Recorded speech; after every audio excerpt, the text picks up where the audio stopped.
দেবী ভগবতীর অংশ এই মায়েরা মেয়েরা, এবং সেই দেবী ভগবতীর প্রকাশ বিকাশ কুমারীদের মধ্যে থেকে শুরু হয়। কুমারী জীবন নারী জীবনের প্রথম পদক্ষেপ।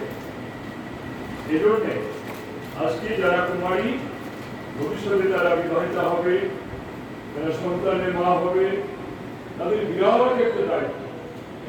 কিন্তু আমরা স্কুল কলেজ বিশ্ববিদ্যালয় থেকে যেসব শিক্ষা পাই তাদের নারীদের ভবিষ্যৎ জীবনে কি কর্তব্য এসব শিক্ষা ততটা হয় না।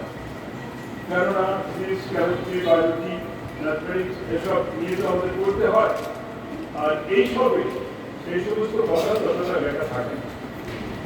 সেজন্য দেখা যায় একটা মেয়ে পড়তে পড়তে হঠাৎ বিবাহ হয়ে গেলে সে শ্বশুর বাড়িতে অনেক সময় খাপ খাওয়াতে পারে, কারণ শাশুড়ির সাথে কেমন ব্যবহার করতে হবে, শ্বশুরের সাথে কেমন ব্যবহার হবে, স্বামীর সাথেও বা কেমন করে ব্যবহার করবো, এসব শিক্ষা দেওয়া মাস্টার্স কমপ্লিট করলেও হয়, পিএইচডি করলেও হয়।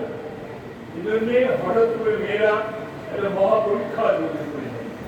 একটা কুমারী মেয়ে যার বিয়ে হয়েছে এবং বিয়ের সাথে সাথে স্বামীর সাথে দীক্ষা নিয়ে গেছে আমার কাছে, স্বামী ডাক্তারি। এখন সে নিজেই এখন বলছে স্বামীকে খুব সমস্যার মধ্যে আমি আছি। কেন? শাশুড়ির সাথে আমার মোটেই বরাবরই হচ্ছে না। কিসব কারণে? কারণগুলো বললেও মনে হয় ভুল হবে না। কারণ দেখা যাচ্ছে ওই শাশুড়ি বা তার শ্বশুর যে গুরুর কাছ থেকে দীক্ষা নিয়েছে, অনুসন্ধান করে দেখা যাচ্ছে ওই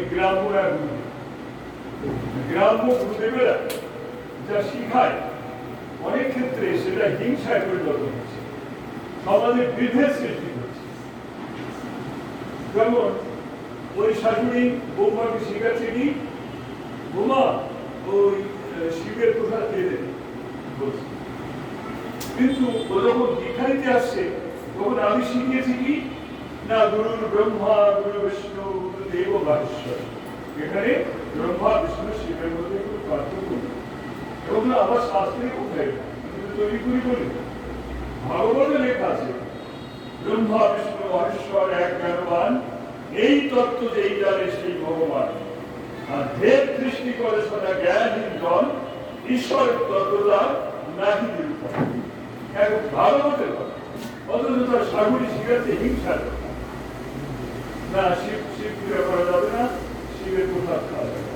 ওই আধুনিক নেই, সে ইউনিভার্সিটি থেকে পাস করেছে, সে কি করে এটা মেনে নেবে? আচ্ছা, তারপরে একাদশীর দিন একাদশী হবে না, ওই দ্বাদশী লেগে গেলে তারপরে একাদশী। একাদশী কোন জায়গায় লেখা আছে আজকে একাদশী? আমাকে জিজ্ঞেস করছে স্বামীজি একাদশী কবে? আমি যেদিন একাদশী ঠিক সেদিন বললাম একাদশী লেখা আছে, কিন্তু শাশুড়ি বলছে আজকে একাদশী। তখন দেখা যায় দ্বাদশী লিখিত আছে, সেই সময় আমি শাশুড়ি একাদশী। এখন এই নতুন বৌমাতে দিতে পারছে, তখন আমি আর কি বলি? আমি বললাম দেখো মা, তুমি তো ঘরে নতুন বউ, এখন মেয়েদের কিন্তু এটা বিরাট পরীক্ষা। পরীক্ষা কি? যখন তারা মা বাবা ভাই বোনকে ছেড়ে একটা নতুন সংসারে যায়, তাদের সাথে খাপ খাইয়ে নিয়ে চলাটা একটা বিরাট পরীক্ষার ব্যাপার। তুমি কিন্তু সেই পরীক্ষায় করেছো। এখন তোমার শাশুড়ির স্বভাবটা তোমার আস্তে আস্তে আয়ত্ত করে নিতে হবে। আমার শাশুড়ি কোন ধরনের মানুষ, আমার শ্বশুর বা কোন ধরনের মানুষ, আমার স্বামীও বা কোন ধরনের মানুষ, তাদের সাথে ব্যবহার করলে নিশ্চয়ই আস্তে আস্তে বুঝতে পারবে। এখন তো রাগারাগি করাও যাবে না, কারণ সেখানে তোমাকে থাকতে হবে, তোমাকে তৈরি করে নিতে হবে সেখানে। এখনো কি করা যাবে? শাশুড়ি যা বলে তাই করতে থাকবে।